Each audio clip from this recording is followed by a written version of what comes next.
बेंगलुरु का एक पॉश इलाका, इस पॉश इलाके के इसी घर के अंदर जो सीढ़ियों से जब आप ऊपर जाएंगे तो इस कमरे के अंदर रहती थी दो लड़कियां।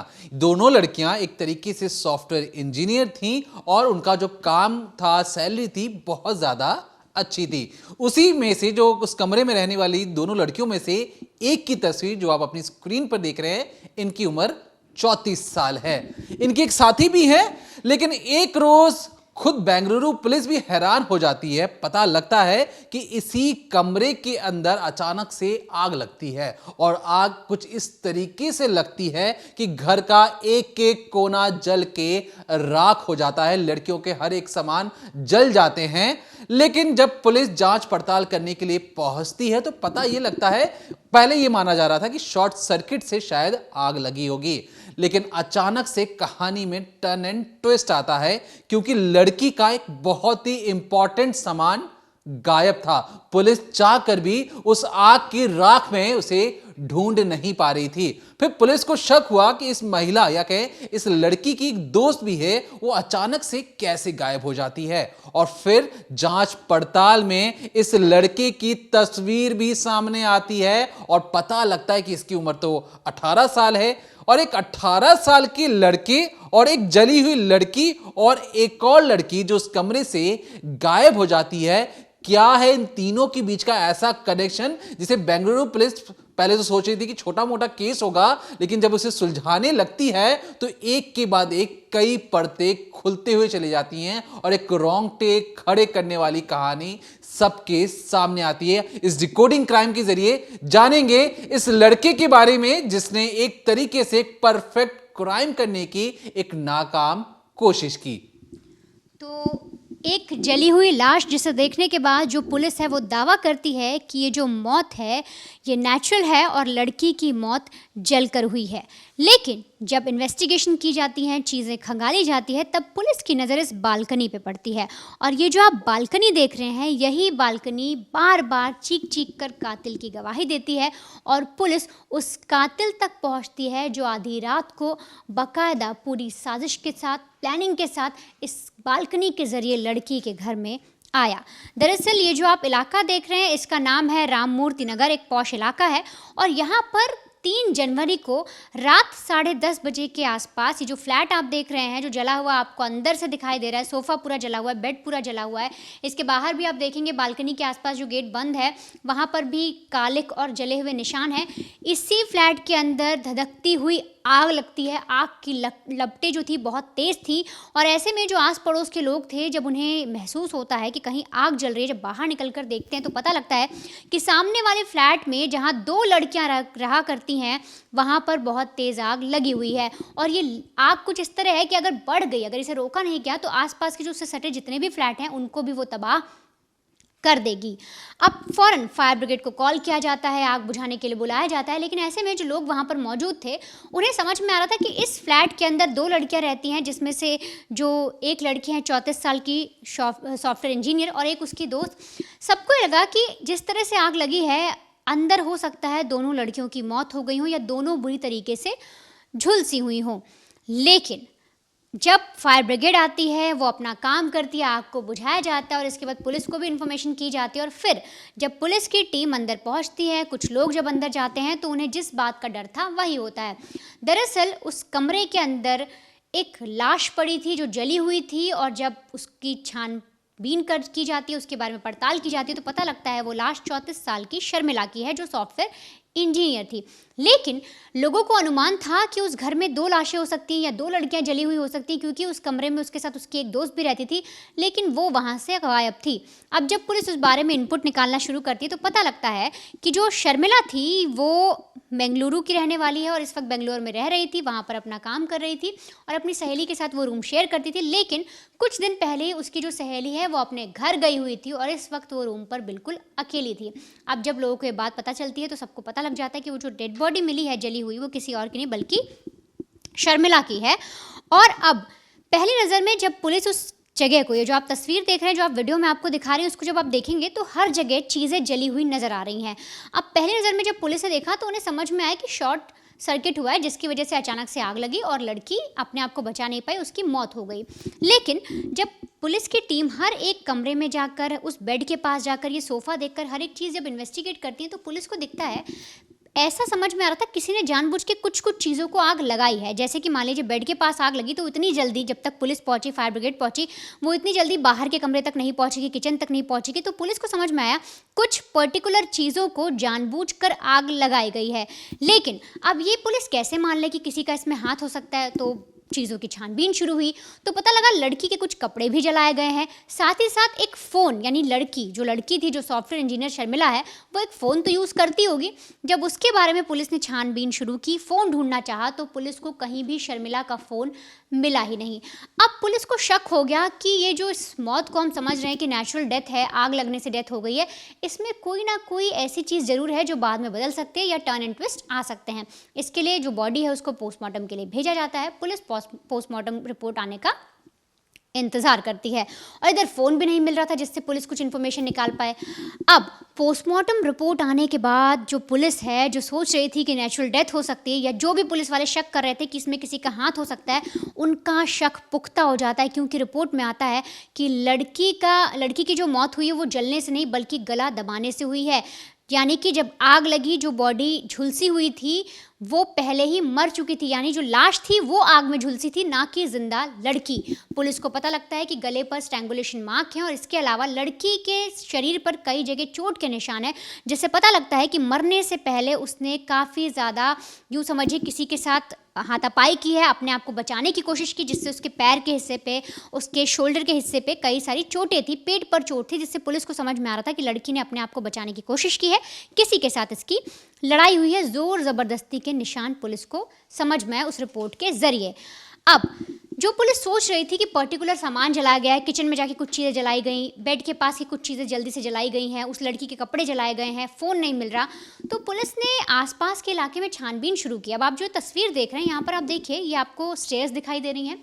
स्टेयर से ऊपर जाइए, लड़की का वही अपार्टमेंट है जहाँ लड़की रहती थी, और यहाँ पर इसके बगल में देखिए एक और फ्लैट आपको नज़र में आएगा। अब पुलिस की भी निगाह इसी फ्लैट पे जाती है। इसी बालकनी में आने के बाद, इस बालकनी से जब इस फ्लैट को देखा जाता है तो पुलिस उस बारे में तफ्तीश करती है, पता करती है कि आखिर ये जो बगल में कमरा है, जो फ्लैट है, इसमें रहता कौन है। वहाँ जाकर जब पता किया जाता है तो पता लगता है कि जो लड़का 18 साल का कुरई इसमें रहता है, स्टूडेंट है वो दरअसल जब से इस घर में आग लगी है उसी रात से गायब है। अब पुलिस को उस पर डाउट होता है क्योंकि एक लड़का जो बगल में रहता है और आग लगी उसी के बाद से कैसे गायब हो गया? अगर उसे घर कहीं जाना भी था तो पहले से जाता। तो फ़ौरन आस पड़ोस के लोगों से, उसके दोस्तों से उसका नंबर लिया जाता है, उसके नंबर को सर्विलांस पे डाला जाता है और पुलिस पूरे तहकीकात के तहत पूरी इन्वेस्टिगेशन पूरी करने के बाद उस लड़के को सर्विलांस पे डालने के बाद जब उसका पता लग जाता है तो पूरी प्लानिंग के साथ उस लड़के को पकड़ा जाता है। अब कुरई से पूछताछ की जाती है, कुरई से पूरी कहानी निकालने की कोशिश की जाती है और इसके बाद जो 18 साल का लड़का, स्टूडेंट आपको दिखाई दे रहा है, ये पुलिस के सामने कहता है कि आप जो सोच रहे हैं बिल्कुल सही सोच रहे हैं, मैंने उस लड़की को मार दिया। और वो पुलिस के सामने अपना सॉलिड प्लान भी बताता है। वो बताता है किस तरीके से, ये जो बालकनी देख रहे हैं ना, इसी बालकनी की मदद से वो अपने फ्लैट से पहले इस बालकनी में आता है, यानी लड़की की, और उसके बाद लड़की के दरवाजे के बगल में जो एक विंडो है जहाँ पर स्लाइडिंग डोर लगा था वो लॉक नहीं था, वो स्लाइडिंग डोर को खोलता है और लड़की के कमरे में चला जाता है। और इसके बाद वो क्या क्या चीज़ें करता है, किस तरह से लड़की को मौत के घाट उतारता है और कैसे जलाने की परफेक्ट प्लानिंग जो मर्डर की बनाता है वो कैसे बनाता है ताकि वो बच जाए। आप पूरी कहानी समझिए तब आपको समझ में आएगा किस तरह से इसके दिमाग में एक फितूर बैठा था और बस उसे पूरा करने के लिए इसने उस लड़की की जान ले ली। देखिए, इस पूरी कहानी में जब पुलिस जांच पड़ताल करने के लिए, पोस्टमार्टम के लिए उस जली हुई लड़की को भेजती है तो पोस्टमार्टम रिपोर्ट में कई चौंकाने वाले खुलासे होते हैं। पहला खुलासा ये कि जब लड़की को जलाया गया था तो लड़की जिंदा थी, मतलब उसकी सांसें चल रही थी, लड़की जिंदा जली थी अपने ही फ्लैट के अंदर। दूसरी चीज, गले पर, हाथ पैर में एक इस तरीके की इंजरी थी जिसमें पता लग रहा था कि जलाने से पहले किसी ने उसे गला घोट के तो मारा ही मारा है, लेकिन कई बार हाथों के जरिए, डंडों के जरिए उसे मारने की एक नाकाम कोशिश हुई है। जब ये सारी चीजें सामने आती हैं पोस्टमार्टम रिपोर्ट के बाद, फोन गायब था। लड़का जो बगल में रहता था वो उसी दिन से गायब हो जाता है। जब इन सारी कड़ियों को एक के बाद एक पिरोया गया एक माले में, तब समझ में आया कि अब ये पूरा मामला मर्डर का है। अब इसमें जब उसे कुरई को गिरफ्तार किया जाता है, कुरई की उम्र याद रखिए 18 साल है। उसने अपना जुर्म जरूर कबूला कि उसने 34 साल की शर्मिला को जलाया था, लेकिन उसकी उम्मीद थी कि उसने पहले मौत के घाट उतार दिया है। उसे अपने हाथों पर भरोसा था कि मैंने अच्छी तरीके से बॉडी को गला घोटकर मौत के घाट उतार दिया है। अब कहानी में असल में होता क्या है, जब पुलिस उसे सख्ती से पूछताछ करती है तो 18 साल की कुरई बहुत ही एक अजीब कहानी बताता है। वो क्या कहता है कि वो जब पहली बार शर्मिला वहां पर 2 या 3 हफ्ते पहले आई थी, वहां पर जब से उसने शर्मिला को देखा था वो उसे दिल दे बैठा था। वो जब भी कपड़े सुखाने के बहाने या फोन पर बातचीत करने के बहाने बालकनी में आती, कुरई अपने बालकनी में खड़ा होकर लगातार शर्मिला को एक टकटकी निगाहों से देखता और धीरे धीरे वो अपने बातों के जरिए उसे एक तरीके से बहलाना फुसलाना चाहता था। वहीं पे शर्मिला जो एक तरीके से उसे अपना छोटा भाई मानती थी, क्योंकि बगल में ही रहता था, पड़ोसी था, तो किसी को भी जरा भी अंदेशा नहीं था कि 18 साल का एक मामूली सा जो बच्चा है वो इस हद तक आगे जा सकता है। कई बार जब वो उसे बाहर दुकान पे मिलता, कई बार ये उसे रास्ते में मिलता, तो हर बार हाय हेलो होता, लेकिन शर्मिला की हाय हेलो को 18 साल का ये जो कुरई, इसने कुछ और ही समझ लिया। उसे लगा कि ये जो शर्मिला है उसके प्यार में पागल हो गई है। एक तरफा जो प्यार था, एक तरफा जो एक तरीके से एक आदत थी कि मैं उसके साथ एक शारीरिक संबंध बना लूं फौरन जाकर, क्योंकि मैं एक लड़का हूं और जो शर्मिला है वो सिंगल है, और एक सिंगल लड़की एक तरीके से खुली खजाना होती है, ऐसा मानना था ये इस 18 साल के लड़के का। और कई बार नाकाम कोशिश के जरिए, गिफ्ट्स के जरिए, खाने ले जाना लाने के जरिए हर बार ही जाके देखता कि कमरे में एक और लड़की मौजूद रहती थी, और इसकी हिम्मत नहीं होती थी कि वो कमरे में दाखिल हो पाए और अपने जो उसके खतरनाक मंसूबे हैं उसे पूरा कर सके। फिर एक रोज इसे पता लगता है कि जो शर्मिला की जो रूममेट है वो कुछ हफ्तों से अपने गांव चली गई है किसी छुट्टी लेकर, और जल्दी वापस नहीं आने वाली है। और ये सारी जानकारी शर्मिला और आसपास के जितने भी लोग थे उनके जरिए इसको 18 साल के लड़के तक पता लगती है। अब यहां से उसे लगता है कि कमरे में शर्मिला तो अकेले है, बगल के फ्लैट में भी मैं भी अकेले हूं। अब यहां पर अगर वो कोई भी गलत काम करेगा, अगर शर्मिला के मन में कोई भी अगर ऐसी चीजें होंगी, तो शायद शर्मिला उसके साथ शारीरिक संबंध बनाने को राजी हो जाए। अब उसे लगा कि मैं क्या फ्रंट डोर से जाऊं, जहां पर अगर उसका वो चिल्लाना शुरू करेगी तो शायद उसकी पोल खुल सकती है। तो उसे लगा कि किसी आशिक की तरह उसे इंप्रेस करने के लिए वो ये जो पर्दा हट रहा है इसी के जरिए, वहां पे एक स्लाइडिंग डोर था जिसका लॉक नहीं था, उसको खोलता है, दबे पांव उस कमरे में जाता है जहां पर दोनों लड़कियां रहती थी। एक लड़की छुट्टी जा चुकी थी, शर्मिला जो उस रोज फोन पे किसी से बातचीत कर रही थी, वो पीछे से जाकर शर्मिला को पकड़ लेता है, जकड़ लेता है और उसे छोड़ना नहीं चाहता। शर्मिला अपने आप को छुड़वाने की कोशिश करती है। जब वो छुड़वा कर थोड़ी सी 1-2 कदम आगे जाती है, पीछे मुड़ के देखती है कि कौन है, तो पता लगता है कि 18 साल का कुरई जो पड़ोस में रहने वाला एक लड़का है जिसके साथ रोज हाय हेलो और हालचाल पूछा जाता है, वो उसके कमरे तक आ चुका था। वो उसे समझ में नहीं आता कि कहां से आया। फिर उसने अपने बैल्कनी का पर्दा हिलता हुआ देखा तो उसे समझ में आया कि ये लड़का उस स्लाइडिंग डोर से अंदर आ चुका था। वो उससे पूछने की कोशिश करती कि तुम क्या कर रहे हो, कि यहां पे अचानक से कैसे और क्यों आ गए। उसके बाद ये जो 18 साल का जो कुरई है बार बार उससे यही कहता कि देखो मुझे तुम्हारे साथ शारीरिक संबंध बनाना है, तुम राजी हो जाओ, नहीं तो मैं तुम्हारे साथ जोर जबरदस्ती करूंगा। शर्मिला उसे रोकने की कोशिश करती है, लेकिन शर्मिला की जो बॉडी स्ट्रक्चर था उसे बचाने में अपने आप को नाकाम हो जाती। कुरई उस पर हावी हो जाता है और एक नाकाम कोशिश करने के बाद जब इसी आपाधापी में जब उसे लगा कि बात तो नहीं बन रही, तो कुरई को लगा कि अब मैं जब इसके साथ शारीरिक संबंध नहीं बना पा रहा हूं तो इसे मौत के घाट उतार दूं। वो उसे मारने लगता है, थप्पड़ ही थप्पड़ मारता है, घूंसे मारता है और गला घोटकर मौत के घाट उतारने की कोशिश करता है। उसे अपने हाथों पर, अपने पंजे पर भरोसा था कि जब वो उसका गला घोटेगा तो शर्मिला कभी भी अपना आंख नहीं खोलेगी, उसकी सांसें थम जाएंगी।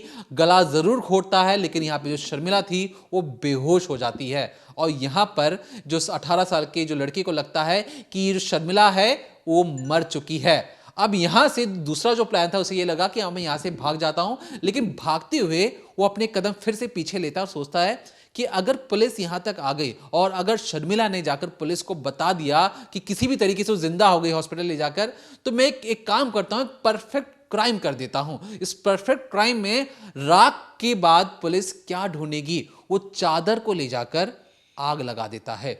जब बेडशीट जलना शुरू होती है वो पर्दों में आग लगाता है। वो वहां पर जो सोफे थे उसमें बैठ बैठ के आग लगाता है। आपको लग रहा होगा आग लगाना बहुत 2 या 3 मिनट का काम होगा, इतनी जल्दी आग नहीं लगा। उसने कम से कम आधे से ज्यादा घंटे का वक्त लिया। कमरे के कोने कोने में आग लगाने की उसने कोशिश की और इसी आग में उसने सोचा कि मैं ये जो शर्मिला है उसे छोड़ दूंगा, उस आग की मैं झोंक दूंगा ताकि इसकी लाश नहीं मिलेगी, किसी को भी नहीं पता लगेगा कि लाश में चोट के निशान है। उसे गला घोटने की कोशिश की गई है और लाश कभी बोल नहीं सकती, और इसी चीज का वो फायदा उठाना चाहता था।